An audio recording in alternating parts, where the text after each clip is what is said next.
Well, hi there. Good morning, everyone. Thanks so much for joining us here on Up with KREM on this Tuesday morning. I'm Channing Curtis. And I'm Tim Pham. We're starting things off with a look at your weather forecast with meteorologist Thomas Patrick. Thomas, you are tracking a cool last day of spring. Yeah, just like yesterday, guys. Maybe a little bit too much blue on the map for Channing's liking. Very right? much so. Yeah. That's why we're wearing orange today. We want to see the orange. Bring on the orange. Yeah, and the orange is when we get 70s and 80s, which is absolutely in the forecast. Just not for today. Just give it a couple more days and we'll be back and resuming that normal summer weather. But today, yeah, another chilly one out there. Actually not quite as cold as it was yesterday, less in the way of 30s, and we are getting into the upper 40s. But again, splitting hairs, it is a little bit chilly out there one way or another. A few light showers, especially out in Ritzville, getting the most of it right now, and that scattered shower activity is going to continue for a better part of the day. So we'll be tracking that. Maybe a chance of thunderstorms on, yes, a very cool end to the last day of spring. Well, breaking news this morning, Hunter Biden, President Joe Biden's son, entered a guilty plea for 2 misdemeanor tax charges. He also admitted to felony gun possession. According to a filing with the Justice Department, he reached a tentative deal with the U.S. attorney in Delaware. Now, a federal judge in Delaware must approve the deal. A hearing has not been scheduled yet. Hunter Biden's 2 misdemeanor charges are for his failure to pay taxes in 2017 and 2018. Those have been repaid. The felony gun charge relates to his possession of a handgun by a drug user in 2018. We continue to follow the quadruple homicides out of Kellogg this morning. Police arrested a 31-year-old man on probable cause for the deaths. Now, he is in the Shoshone County Jail right now and could appear in court as early as this morning. Nicole Hernandez is in the newsroom with more on what we know. The 4-person homicide happened in a duplex in Kellogg Sunday evening. Just across the street, the neighbor heard all the sirens as police pulled up. Christy Willem says they were in their backyard having a family dinner when the shooting happened. Her family has lived in Kellogg most of her life, and now she's trying to process what happened. It's heartbreaking. I mean, I was just in shock the whole night. I mean, I just stayed up and I just kept processing it and watching what was going on, you know, seeing all the policemen surrounding the area still, and knowing that my brother-in-law Paul was across the street helping out, providing a place for them at the church. Shoshone County Sheriff's Office says someone shot and killed 4 people. Deputies arrested a 31-year-old man on probable cause for those murders. They've said that man was a neighbor but have not told us his name. The Sheriff's Office also has not told us who died in the shooting. We did talk to the nursing home right across the street from where that shooting happened. They told us one of the victims worked there, saying, quote, "We will greatly miss her caring presence in our facility."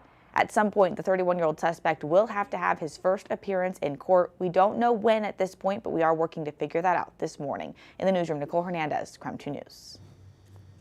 This morning, we are hearing more firsthand accounts from the music festival at the Gorge, where 2 people were killed and 3 others were hurt in a shooting on Saturday night. Now, we talked to one festival goer who says they came face to face with the shooter. He says he heard a gunfire and a man and a woman arguing before he ran out of his tent. He says when he learned that 2 people had been shot, he ran to see if he could use his medical background to try and help the victims. But both victims were dead by the time he got to them. This dude holding a pistol. He had he was pointing it at me, had the flashlight on. I was like, what the are you doing? Drop your gun. As I was running up to them, it was pretty obvious that they were both dead already. Now, the shooter was shot by deputies and taken into custody. Because it is now an officer-involved shooting, the North Central Washington Special Investigations Unit has taken over this investigation. This morning, we still do not know the identity of the shooter nor the weapon used in the attack. We also don't know the identities of the 2 people who were killed. Now, the Grant County Sheriff's Office has released a statement addressing the lack of information that's been released so far. So they acknowledged how frustrating it is, but say because it is an officer-involved shooting, they are not allowed to receive or give any information until the investigation is complete.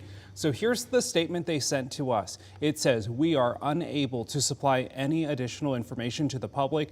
All of the information which will be shared will come from the independent investigation team.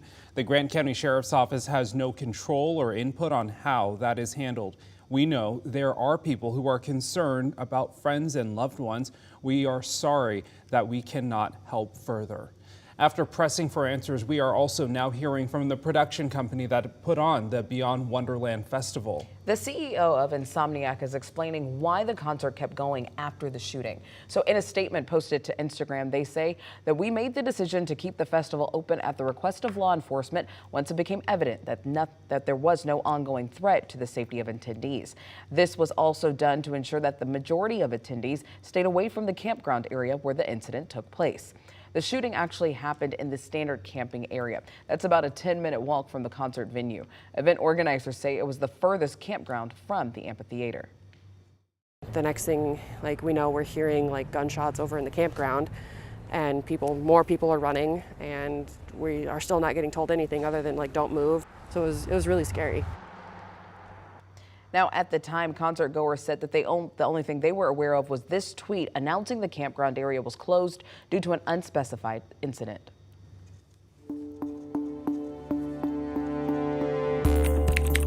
At KREM 2, we bring you more to every story. We looked into past incidents at the Gorge. You might remember hearing about a potential mass shooting was stopped at the Gorge last August.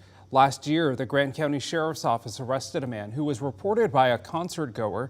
Deputies say he was spotted trying to bring 2 loaded guns into the sold-out Bass Canyon Music Festival at the venue. The man pled not guilty, and then the Sheriff's Office walked back those statements that he was planning a mass shooting.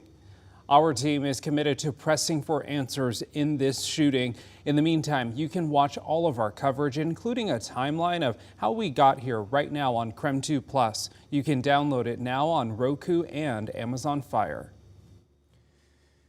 Time now is 7:07, and as we look at our weather forecast for today, obviously going to be a very cool and almost outright cold late spring-like day for us. Scattered showers might have something to say about that as well. The more it rains this afternoon, the more likely our high temperatures will end up in the 50s and not even cracking the 60-degree mark. Now, if you're able to dodge all that rainfall, I think we'll just get into the low 60s. Just at most for today. So that's why we see a few scattered showers, even a thunderstorm opportunity this afternoon. There's your high temperatures across the inland northwest. Northern areas also more likely to be in the 50s. Southern areas more likely to be in the 60s. Now, yes, this is a very cold end to spring, but next week it's back to summer-like weather. In fact, we're even trending above average temperature-wise starting this weekend.